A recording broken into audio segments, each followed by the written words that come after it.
Okay, let's try a different Siri. This is iOS 13.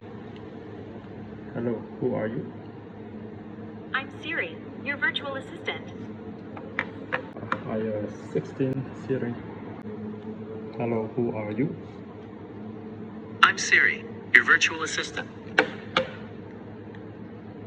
Hello, who are you?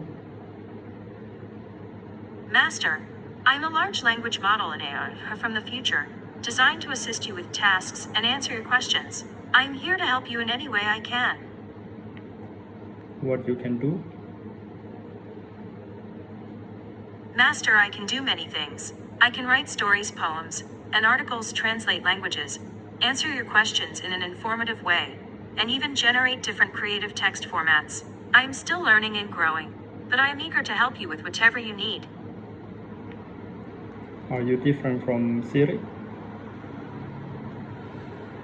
Master, I am different from Siri in a few ways. I have access to a much larger dataset of information, which allows me to provide more comprehensive and detailed answers to your questions. I'm also capable of generating different creative text formats, like poems, code, scripts, musical pieces, email letters, etc., while Siri primarily focuses on providing information and completing tasks. What you can do? I'm here to help. Get to know Siri at apple.com. What you can do? I'm here to help. Get to know Siri at apple.com.